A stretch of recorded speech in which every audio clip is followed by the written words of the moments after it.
बिस्मिल्लाहिर्रहमानिर्रहीम। अस्सलाम वालेकुम student, I am Wajid Ali combo, chemistry first year chapter 6 और आज हमारा टॉपिक है आयोनाइजेशन एनर्जी। स्टूडेंट ये जो टॉपिक है ये फर्स्ट ईयर और फिर हम सेकंड ईयर चैप्टर नंबर 1 में भी पढ़ते हैं।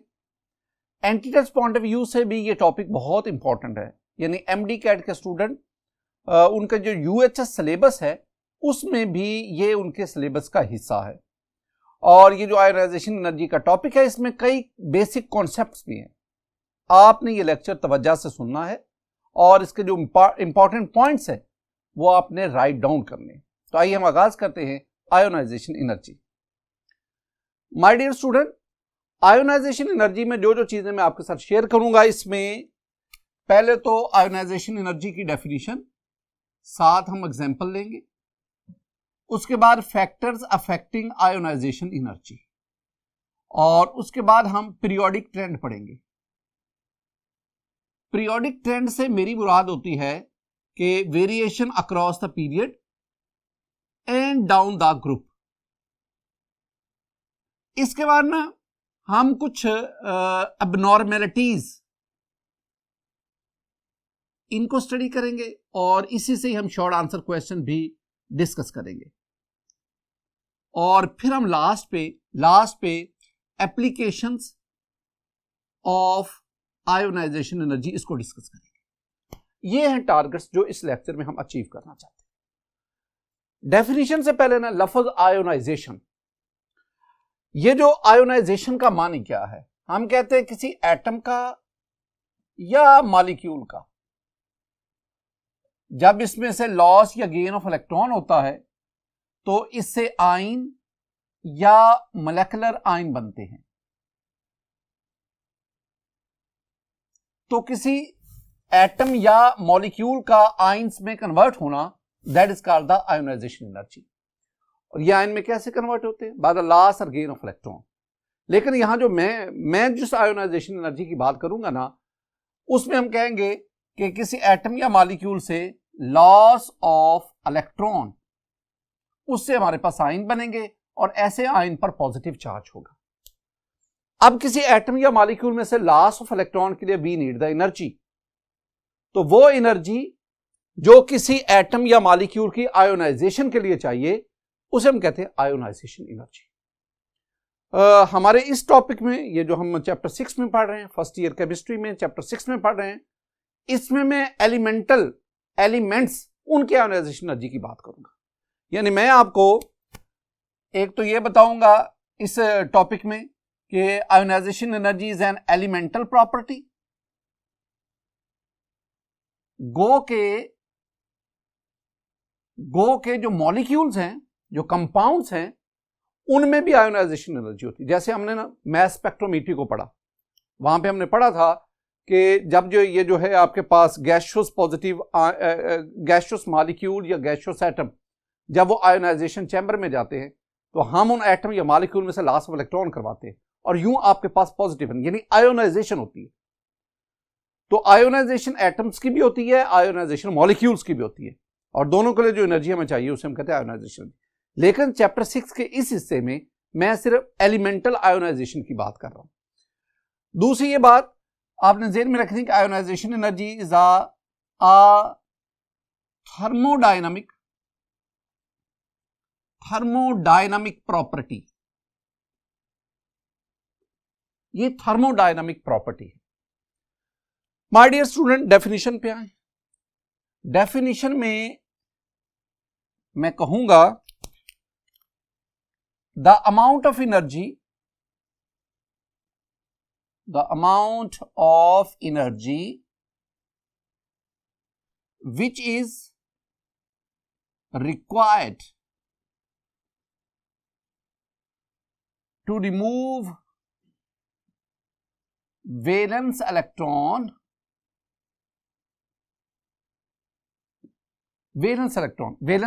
को स्टूडेंट आप आउटर मोस्ट इलेक्ट्रॉन भी कह सकते हैं।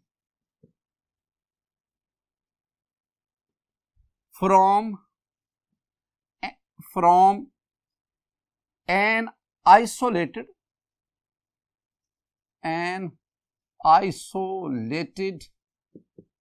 gaseous atom इज कॉल्ड, आप इसे आयोनाइजेशन एनर्जी भी कह लें, आप इसे आयोनाइजेशन पोटेंशियल भी कह लें, दोनों कह लें।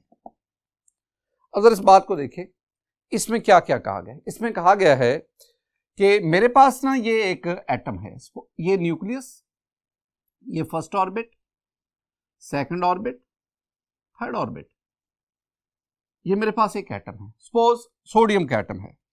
माय डियर स्टूडेंट, इसके न्यूक्लियस में प्रोटॉन 11, फर्स्ट ऑर्बिट में इलेक्ट्रॉन 2, सेकंड ऑर्बिट में इलेक्ट्रॉन 8, थर्ड ऑर्बिट में इलेक्ट्रॉन 1। ये हमारे पास जो है, this one is an atom of sodium. हमने क्या करना है, this atom should be isolated. पहली बात, ये एटम आइसोलेटेड होना चाहिए। आइसोलेटेड मीन इस एटम ने किसी और एटम के साथ बॉन्ड ना बनाया हो, अलग थलग। दूसरी बात, it should be in gaseous state. ये सोडियम एटम आइसोलेटेड हो, गैसियस स्टेट में हो। अब ये इलेक्ट्रॉन है जो वैलेंस शेल में मौजूद है, this one is the valence electron. अब इस इलेक्ट्रॉन को हमने यहां से रिमूव करवाना है, तो किसी गैसियस आइसोलेटेड एटम के वैलेंस शेल से इलेक्ट्रॉन को रिमूव करवाने के लिए जो आप एनर्जी देंगे ना, that energy is called ionisation energy. Energy क्यों देनी पड़ती है? वेरी सिंपल, वैलेंस इलेक्ट्रॉन और न्यूक्लियस के दरमियान अट्रैक्शन है। अट्रैक्शन स्टूडेंट, इस अट्रैक्शन को ओवरकम करने के लिए हमें एनर्जी प्रोवाइड करनी पड़ती है, और वो एनर्जी जो किसी एटम के वैलेंस शेल से, मैं बार बार कह रहा हूं कि हमने ये इंटरवीनिंग इलेक्ट्रॉन नहीं, वैलेंस इलेक्ट्रॉन को रिमूव करवाना है। और कंडीशन क्या है? Atom should be in gaseous state and atom should be isolated. तो जो आप एनर्जी प्रोवाइड करेंगे, that is called ionisation energy, और it is called the ionisation potential. दूसरी बात, आयोनाइजेशन एनर्जी का जो यूनिट है ना, यूनिट ये या तो किलो जाउल पर मोल है, या किलो कैलोरी पर मोल है, या इलेक्ट्रॉन वोल्ट है। इनमें से हम अक्सर ना किलो जूल पर मोल में आयोनाइजेशन एनर्जी को मेजर करते हैं। तो चूंकि इसके यूनिट्स किलो जूल पर मोल, किलो कैलोरी पर मोल, इलेक्ट्रॉन वोल्ट है, यही वजह है कि this one is called the thermodynamic property. इसको हम थर्मोडायनामिक प्रॉपर्टी है। माय डियर स्टूडेंट, अब हम बढ़ते हैं हमारे पास आगे एग्जांपल्स। एग्जाम्पल्स में पहली बात जो आप याद रखेंगे वो ये है कि मेरे पास हाइड्रोजन एटम है, it is an isolated hydrogen atom, it is in gaseous state. आप इसके वैलेंस शेल से एक इलेक्ट्रॉन रिमूव करवाते हैं। जब आप इलेक्ट्रॉन रिमूव करवाएंगे तो डेफिनेटली ये हाइड्रोजन आयन में कन्वर्ट हो जाएगा, पॉजिटिव आयन, कैटायन हासिल होगा। इस दौरान जो आपने एनर्जी प्रोवाइड की, that is called ionisation energy, और इसकी वैल्यू प्लस 13.315 किलो जाउल पर मोल। दूसरी तरफ अगर आपके पास ये सोडियम का एटम है, this one is an isolated gaseous atom of sodium, valence shell से एक इलेक्ट्रॉन, यही वाला इलेक्ट्रॉन रिमूव करवाएं, आपके पास सोडियम आयन हासिल होगा, कैटायन, इलेक्ट्रॉन के लॉस से। इसके लिए जो आप एनर्जी प्रोवाइड करेंगे, that energy is plus 496 kilo joule per mole. My dear student, ये देखें, यहां भी मैंने ना इस वैल्यू के साथ पॉजिटिव का साइन, यहां भी इस वैल्यू के साथ पॉजिटिव का साइन। इसका मतलब है ionisation energy positive. Positive sign का मतलब है एंडोथर्मिक होती है। तो हमेशा किसी भी एटम से इलेक्ट्रॉन निकालने के लिए, एक इलेक्ट्रॉन, 2, 3, 4, जितने भी, you have to provide the energy. So ionisation energy is an endothermic energy, आपको प्रोवाइड करनी पड़ती है। सिमिलरली अगर मैं मैग्नीशियम एटम की बात करता हूं, मैग्नीशियम एटम, अब देखो, अगर मैं इसी एटम के, मैं कहूं जी इसके अंदर 12 प्रोटॉन है और इसके बाहर 2 इलेक्ट्रॉन है, और साइज थोड़ा सा कम कर दूं, अगर वैलेंस शेल में 2 इलेक्ट्रॉन आ गए, अब ये सोडियम का एटम नहीं है, ये है मैग्नीशियम का एटम गैसियस स्टेट में। अब आप इस इलेक्ट्रॉन पहले को निकाल रहे हैं, तो मैग्नीशियम एटम के वैलेंस शेल में 2 इलेक्ट्रॉन थे, एक इलेक्ट्रॉन निकाला, आपके पास ये बन गया Mg+1 एक इलेक्ट्रॉन के लॉस से, और जो आपने एनर्जी दी ना, that energy is plus 738 kilo joule per mole, इतनी एनर्जी। अब एक इलेक्ट्रॉन के लॉस से ये इलेक्ट्रॉन का लॉस हो गया, आपके पास ये बन गया Mg+1, अब इसके वैलेंस शेल में भी एक और इलेक्ट्रॉन है, अब उस इलेक्ट्रॉन को निकालना है तो आपको पहले से ज्यादा एनर्जी देनी पड़ेगी। तो इसका मतलब है हम और एनर्जी देंगे तो एक और इलेक्ट्रॉन निकल जाएगा। तो उस दूसरे इलेक्ट्रॉन को निकालने के लिए जो एनर्जी देते हैं that is called second ionisation energy. तीसरा इलेक्ट्रॉन निकालें उसको रिमूव करने के लिए जो energy third ionisation energy. Magnesium atom में 12 इलेक्ट्रॉन हैं, तो इसका मतलब है मैग्नीशियम की टोटल 12 आयोनाइजेशन एनर्जीज होती है। ये थी इसकी एग्जांपल्स। स्टूडेंट कुछ कॉन्सेप्चुअल पॉइंट जरा डिस्कस करते हैं, उसको देखिएगा। मेरे पास ये एक एटम है, ये मेरे पास एक एटम है, nucleus, first orbit, second orbit, third orbit and so on. मैं कोई एटम एग्जांपल के तौर पर ले रहा हूं।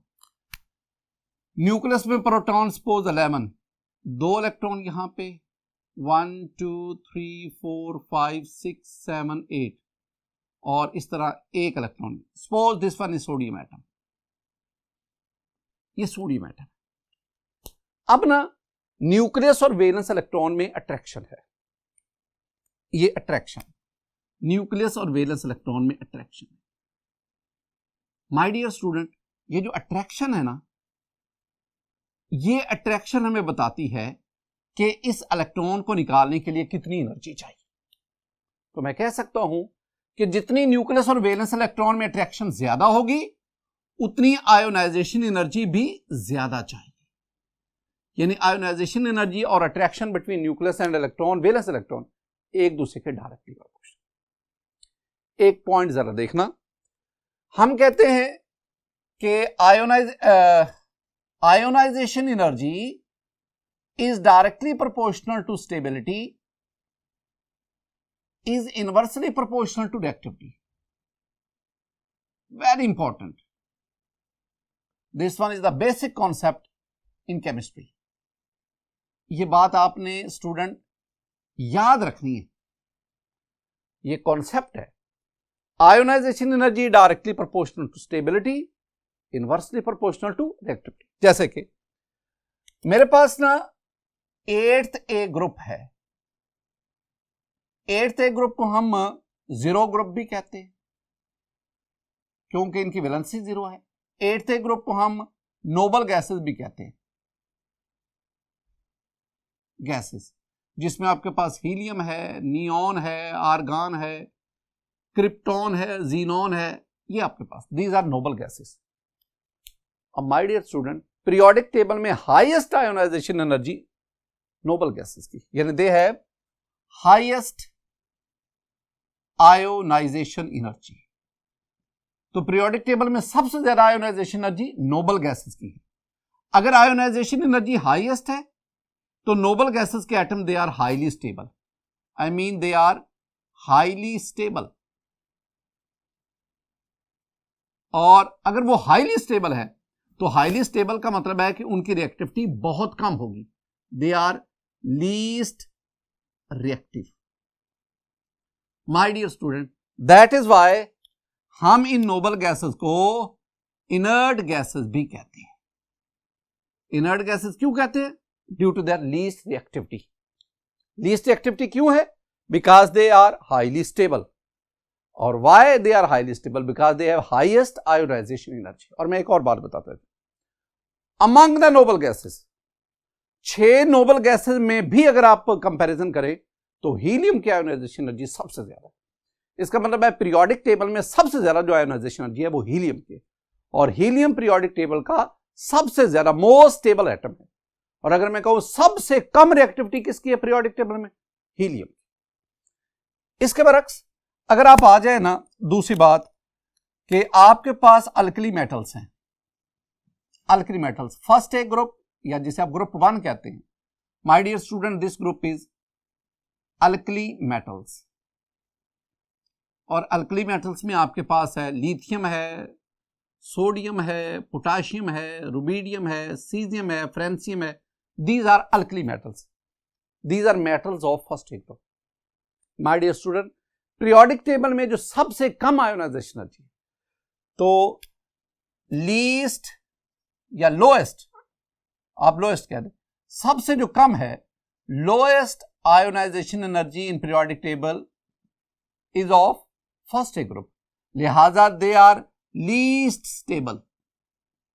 You may say they are highly unstable, और अगर इनकी स्टेबिलिटी कम है तो इनकी रिएक्टिविटी ज्यादा होगी। तो they are highly reactive metals, इनकी रिएक्टिविटी बहुत ज्यादा।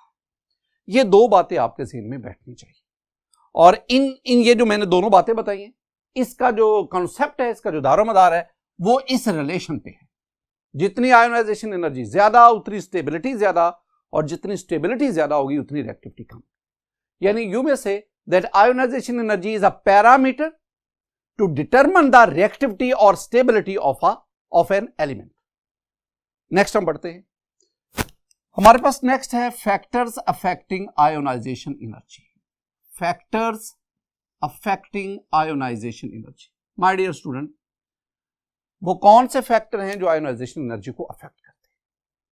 उन फैक्टर्स में number one is the atomic radius, number 2 is the nuclear charge, number 3 is the shielding effect, number 4 is the nature of orbitals, और नंबर 5 जो है, पांचवा जो पॉइंट है, वो है electronic configuration. Electronic configuration one by one student हम इसको डिस्कस करते हैं। मैंने अभी आपको यह बताया कि न्यूक्लियस और वैलेंस इलेक्ट्रॉन में अट्रैक्शन है, और ये अट्रैक्शन डिसाइड करती है कि आयोनाइजेशन एनर्जी, इसका मैग्नीट्यूड क्या होगा। यानी मैं कह सकता हूं कि attraction between nucleus and valence electron is directly proportional to ionisation energy. Student, जितनी न्यूक्लियस और वैलेंस इलेक्ट्रॉन में जितनी अट्रैक्शन ज्यादा होगी उतनी आयोनाइजेशन एनर्जी भी ज्यादा होगी। अब एटॉमिक रेडियस, जब एटॉमिक रेडियस कम होता है, it mean valence electron valence shell nucleus के करीब आता जाता है, और करीब आने की वजह से न्यूक्लियस की वैलेंस इलेक्ट्रॉन पर अट्रैक्शन बढ़ती जाती है, और अट्रैक्शन बढ़ने का मतलब है कि आयोनाइजेशन एनर्जी भी इंक्रीज है। यानी एटॉमिक रेडियस अगर कम हो रहा है, आयोनाइजेशन एनर्जी इंक्रीज कर रही है। तो हम कह सकते हैं कि atomic radius is inversely proportional to ionisation energy. जब हम किसी भी पीरियड में लेफ्ट टू राइट जाते हैं तो एटॉमिक रेडियस कम होता जाता है। अगर एटॉमिक रेडियस कम होता है तो इट मींस कि आयोनाइजेशन एनर्जी इंक्रीज करती है। दूसरी तरफ न्यूक्लियर चार्ज, जितना न्यूक्लियस में प्रोटॉन की तादाद बढ़ती है, वो कब बढ़ती है? जब एटॉमिक नंबर बढ़ता है। जितना एटॉमिक नंबर बढ़ता है उतनी न्यूक्लियस में प्रोटॉन की तादाद बढ़ती है, जितनी न्यूक्लियस में प्रोटॉन की तादाद बढ़ती है उतना न्यूक्लियर चार्ज इंक्रीज करता है, और जितना न्यूक्लियर चार्ज बढ़ता जाएगा, जितना न्यूक्लियस पर पॉजिटिव चार्ज बढ़ता जाएगा, उतनी न्यूक्लियस की वैलेंस इलेक्ट्रॉन के लिए अट्रैक्शन बढ़ेगी, और अट्रैक्शन बढ़ने का मतलब आयोनाइजेशन एनर्जी इंक्रीज करती है। इट मींस न्यूक्लियर चार्ज, या आप इसे अफेक्टिव न्यूक्लियर चार्ज भी कहते हैं, nuclear charge is inversely proportional to ionisation energy. Next, shielding effect. हमने जब एटॉमिक रेडियस वाला टॉपिक पढ़ा था तो उसमें मैंने आपको शील्डिंग इफेक्ट पढ़ाया था। मैंने कहा था जितने इंटरवीनिंग इलेक्ट्रॉन की तादाद बढ़ती है उतना शील्डिंग इफेक्ट बढ़ता है, जितना शील्डिंग इफेक्ट बढ़ता है उतनी attraction between nucleus and valence electron कम होती है, और अगर अट्रैक्शन कम हो रही है तो it means ionisation. Shielding effect बढ़ रहा है, attraction between nucleus valence electron कम होती है, और कम होने का मतलब आयोनाइजेशन एनर्जी भी कम हो रही है। तो इसका मतलब है कि शील्डिंग इफेक्ट और आयोनाइजेशन एनर्जी के दरमियान क्या आ गया? Inverse relation. Nature of orbital. My dear student, आपके पास ना ये न्यूक्लियस है, ये first orbit, second orbit, third orbit, and this one is the fourth orbit. Suppose मेरा आपसे एक क्वेश्चन है, जरा गौर से। फोर्थ ऑर्बिट में ये पड़ा है 4s, ये 4p, ये 4d, ये 4f, ये 4 ऑर्बिटल्स है, s p d f। मेरे पास एक एटम है, उसके मैंने 4s से इलेक्ट्रॉन को रिमूव करवाना है। एक और एटम है उसके 4p से इलेक्ट्रॉन को रिमूव करवाना है। एक और एटम है इसके 4d से इलेक्ट्रॉन को रिमूव करवाना है।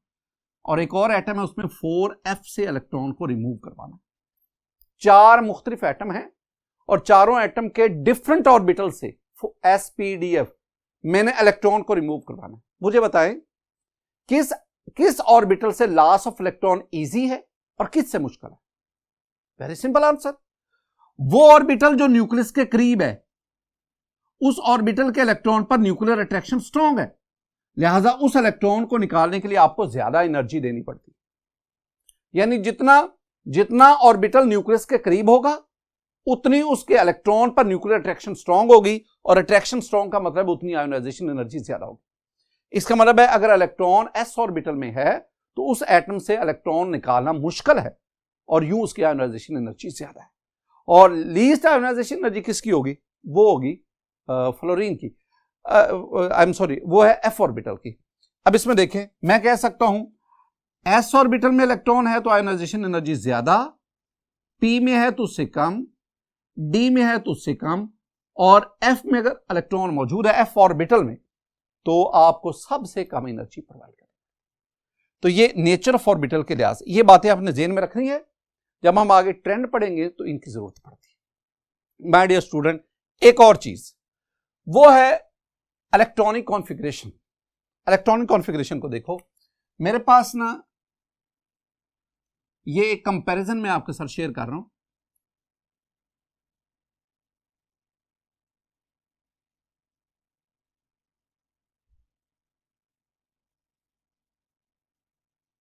स्टूडेंट इस कंपैरिजन में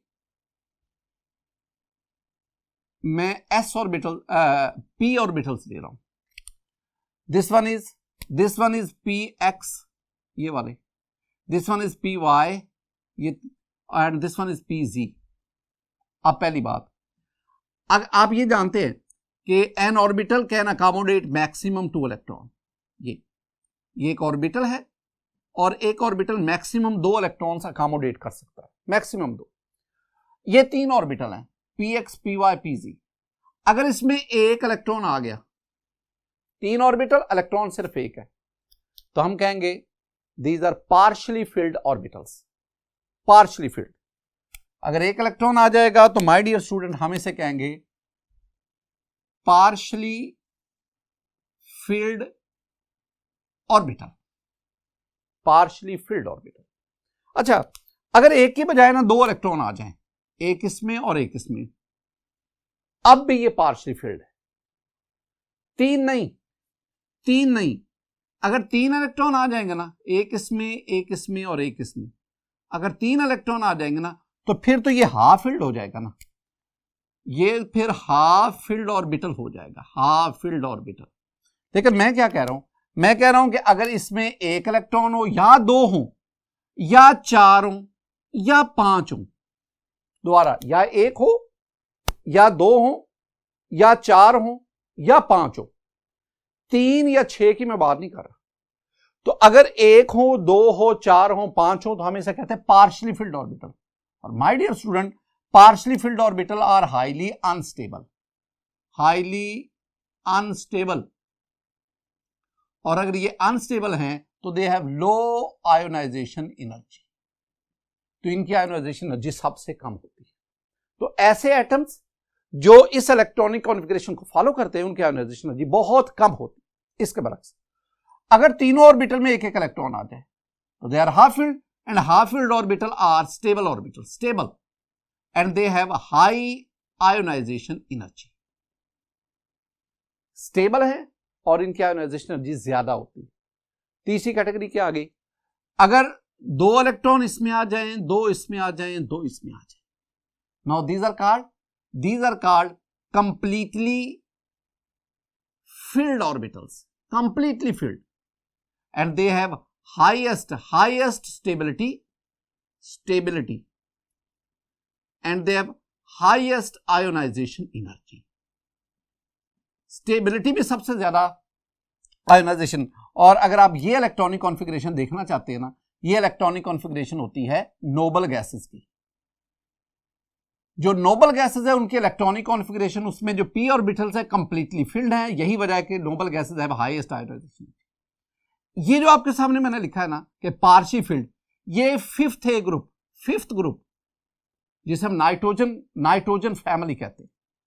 और ये वाली जो इलेक्ट्रॉनिक कॉन्फ़िगरेशन है ये आपके पास first A, second A, third A, इस तरह fourth A and so on उनकी है।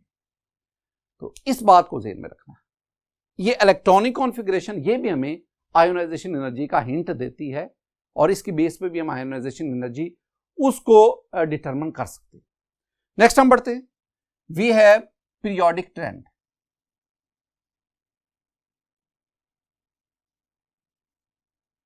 पीरियोडिक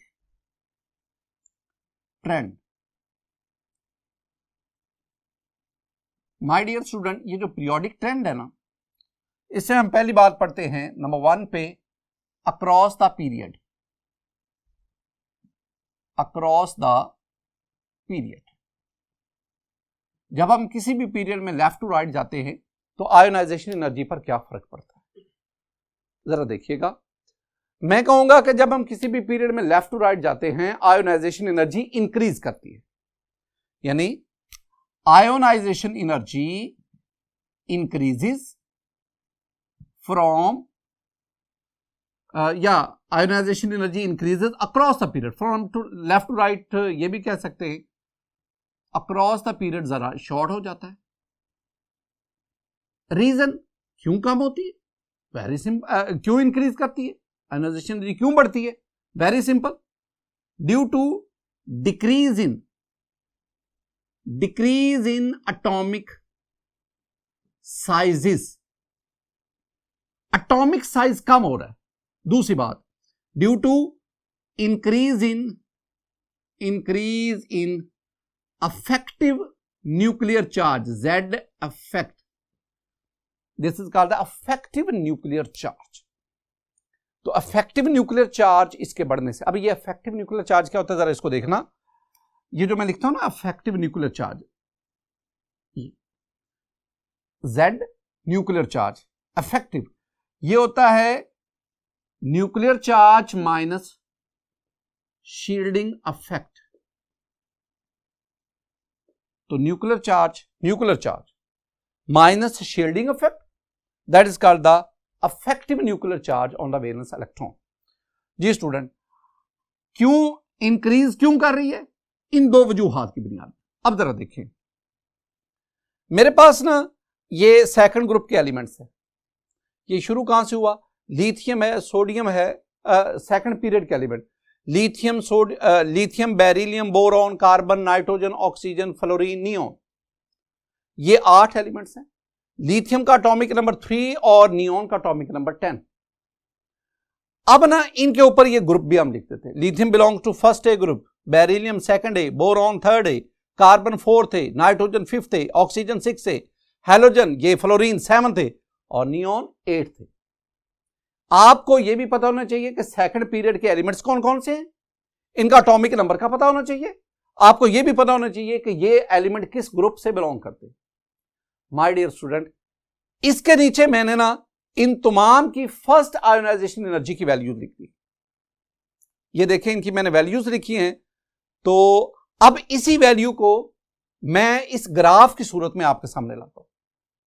अगर आप इस ग्राफ को देखेंगे ना तो आयोनाइजेशन एनर्जी बज़ाहिर तो लग रहा है कि लिथियम से लेकर नियोन तक इंक्रीज कर रही है, लेकिन स्टूडेंट यहां पे दो प्रॉब्लम आ रहे हैं, दो अबनॉर्मल, दो इरेगुलर ट्रेंड हम देख रहे हैं दो जगहों पे। और वो क्या है, पहले आप देखें, बेरिलियम यानी सेकंड ग्रुप, बेरिलियम की आयोनाइजेशन एनर्जी ज्यादा है, बोरॉन की कम है। हालांकि अगर हम लेफ्ट की तरफ राइट की तरफ जा रहे तो बोरॉन की ज्यादा होनी चाहिए थी, लेकिन क्या है, सेकंड ए ग्रुप बेरिलियम, इसकी आयोनाइजेशन एनर्जी ज्यादा है, बोरॉन की कम है। आगे भी एक अबनॉर्मेलिटी है, और वो क्या है कि नाइट्रोजन की, पांचवां ग्रुप है नाइट्रोजन, फिफ्थ ग्रुप का मेंबर नाइट्रोजन, उसकी आयोनाइजेशन एनर्जी ज्यादा है और ऑक्सीजन की आयोनाइजेशन एनर्जी कम है। हम क्या कहेंगे, हम कहेंगे जी लेफ्ट टू राइट जाते हुए आयोनाइजेशन एनर्जी इंक्रीज करती है। लेकिन दो अब नॉर्मल कैरेक्टर यहां नजर आ रहे हैं, दो अब नॉर्मल ट्रेंड नजर आ रहे हैं। पहला क्या? पहला मेरे पास है कि सेकंड ए ग्रुप और ये थर्ड ए ग्रुप। सेकंड ए में आपके पास बेरिलियम था, थर्ड ए में बोरॉन है। बेरिलियम की आयोनाइजेशन एनर्जी ज्यादा है, बोरॉन की कम है, उलट है ट्रेंड की। सिमिलरली मेरे पास ये आ गया फिफ्थ ए ग्रुप, यहां पे नाइट्रोजन है। Six A group, this one is the oxygen family. अब होना क्या चाहिए था? नाइट्रोजन की कम, ऑक्सीजन की ज्यादा, लेकिन है क्या? इसके उलट। इसको आप कैसे एक्सप्लेन करें? ये दोनों जो है ना बातें, ये शॉर्ट आंसर क्वेश्चन के तौर पर पूछी जाती। जरा देखिएगा, मैंने ना इन दोनों के आंसर आपको पीछे समझा दिए हैं। अगर आप गौर करेंगे आप इजीली इसको आंसर कर सकते हैं। मैं पहले इन दोनों की बात करता हूं।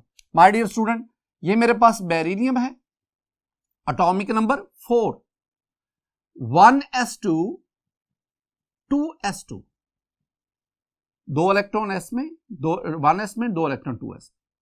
यानी ये मेरे पास बेरिलियम का न्यूक्लियस, ये न्यूक्लियस जिसमें प्रोटॉन 4 है, एटॉमिक नंबर 4 है। ये फर्स्ट ऑर्बिट जिसमें 1s 2 इलेक्ट्रॉन आ गए। ये second orbit I mean 2s, और इसमें भी कितने इलेक्ट्रॉन है? 2 हैं। अब आपने इस s जिसमें ये 2 इलेक्ट्रॉन, ये यूं लिख दो या इसके ऊपर ये बना दो, आपने इस इलेक्ट्रॉन को रिमूव करवाना।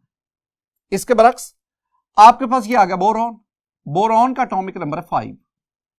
जो 5 एटॉमिक नंबर ये मैं क्या बता रहा है कि 1s2 2s2 and 2px1 2py 2pz ये एम्प्टी है। अब बोरॉन में आपने किस इलेक्ट्रॉन को निकालना है? बोरॉन में हमने 2px वाला ये इलेक्ट्रॉन रिमूव करवाना। बेरिलियम में किसको रिमूव करवाना है? ये 2s का इलेक्ट्रॉन रिमूव करवाना। अगर मैं इसी कोई बोरॉन का, तो ये बोरॉन में ये 2px है ना, यहां से आपने इलेक्ट्रॉन को रिमूव करना। स्टूडेंट यहां पे दो बहुत इंपॉर्टेंट बात है, मैंने आपसे ये डिस्कस किया यहां पे कि अगर s में इलेक्ट्रॉन हो और p में हो, किस में से लॉस ऑफ इलेक्ट्रॉन मुश्किल है? तो हमने कहा कि s में से लॉस ऑफ इलेक्ट्रॉन मुश्किल है क्योंकि s ऑर्बिटल न्यूक्लियस के करीब है। p ऑर्बिटल से लॉस ऑफ इलेक्ट्रॉन का आसान है क्योंकि p ऑर्बिटल न्यूक्लियस से अवे है as compare to the s।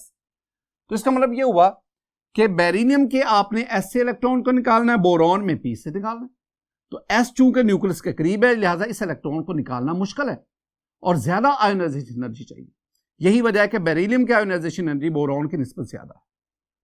एक और भी बड़ी इंपॉर्टेंट बात स्टूडेंट, जब किसी भी ऑर्बिटल में 2 इलेक्ट्रॉन्स होते हैं ना, पेयर इलेक्ट्रॉन, ये दोनों इलेक्ट्रॉन एक दूसरे को स्टेबलाइज करते हैं, ये ऑर्बिटल की स्टेबिलिटी का बायस बनते हैं।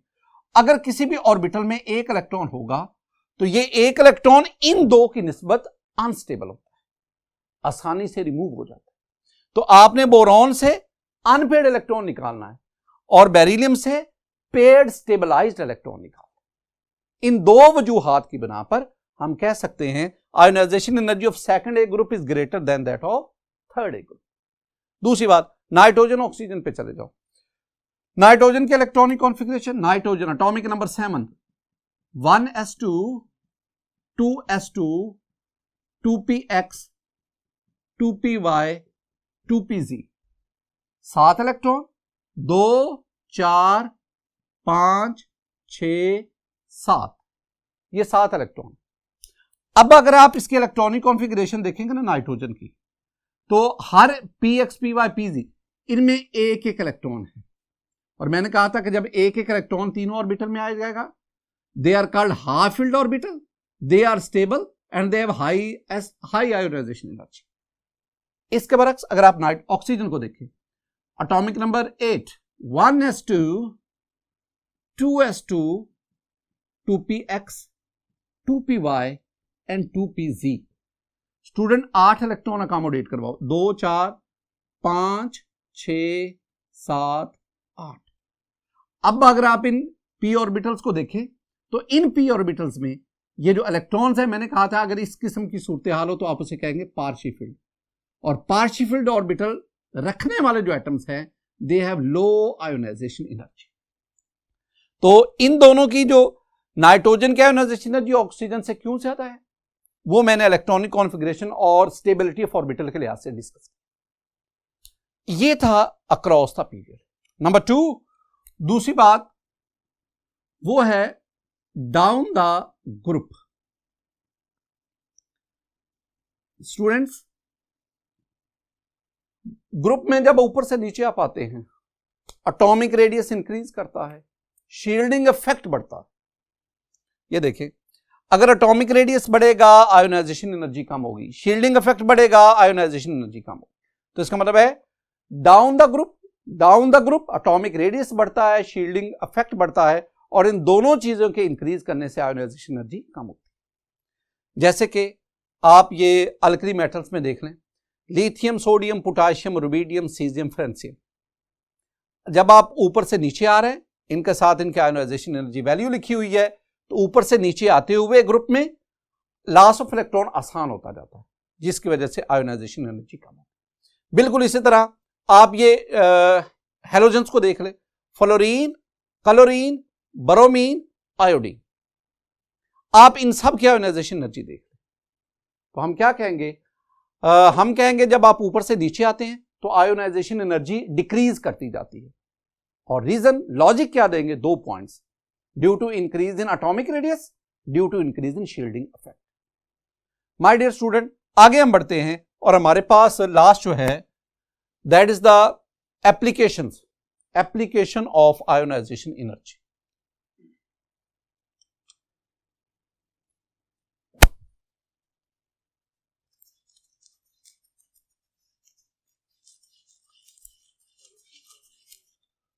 Student, applications of ionization energy में मैं 3 बातें आपके साथ डिस्कस करूंगा। नंबर 1, पहली बात, इंडेक्स टू मेटालिक करैक्टर। पहला point, index to metallic character.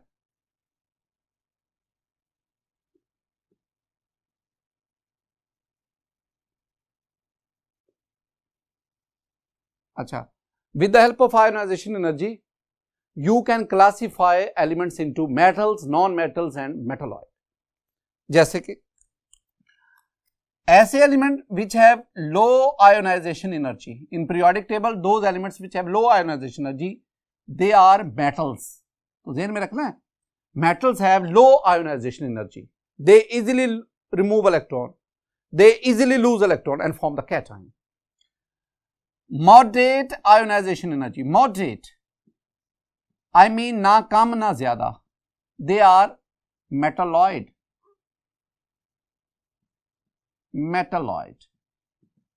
और तीसरी बात याद रखनी है, high ionisation energy. Periodic table में वो एलिमेंट जिनकी आयोनाइजेशन एनर्जी हाई होती है दे आर नॉन मेटल्स। तो एलिमेंट्स का मेटालिक करैक्टर उसको चेक करने के लिए आप आयोनाइजेशन एनर्जी को बतौर पैरामीटर इस्तेमाल कर सकते हैं। ये जो मैंने 3 बातें लिखी है ना, ये अक्सर एमसीक्यू के तौर पर पूछी जाती है। माय डियर स्टूडेंट, दूसरा पॉइंट, नंबर 2, दूसरी एप्लीकेशन वो है स्टेबिलिटी ऑफ एन एटम। ये मैं आपसे पहले भी डिस्कस कर चुका हूं, मैं दोबारा लिख देता हूं कि ionisation energy is directly proportional to stability and inversely proportional to reactivity. तीसरी बात बड़ी इंपॉर्टेंट, तीसरा point, that is valency of an atom.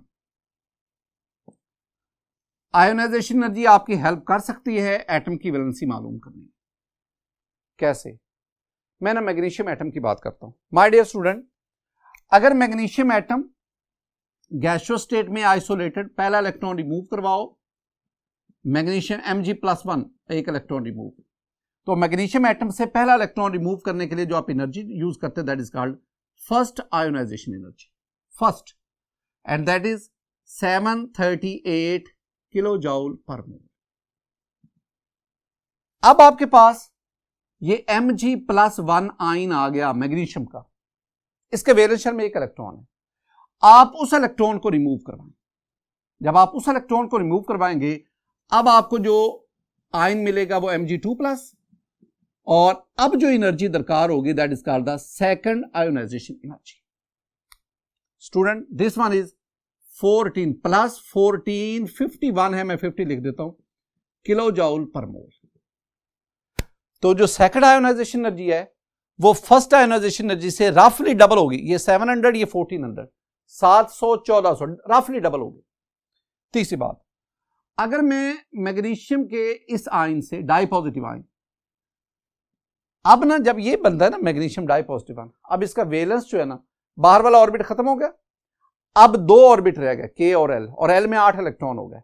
Octet, this one is the state of electronic configuration के लिहाज से ऑक्टेट को फॉलो कर रहा है। इसमें से इलेक्ट्रॉन निकालें, Mg3+ आएगा, और इसके लिए जो हमें एनर्जी चाहिए that is plus 7730 kilo joule per mole. इतनी एनर्जी चाहिए, बड़ी इंपॉर्टेंट बात। अच्छा, मैं चौथा पॉइंट भी लिख देता हूं, फिर मैं डिस्कस करता हूं।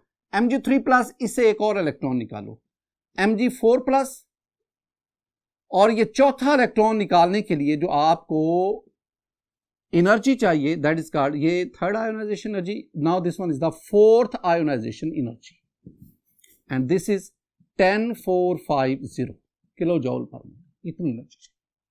माय डियर स्टूडेंट, दो जगहों पे देखना, अगर आप ना फर्स्ट आयोनाइजेशन एनर्जी से सेकंड में आते हैं ना, तो तकरीबन ये 2 गुना बढ़ गई, 700 से 1400, 2 गुना डबल हो गई।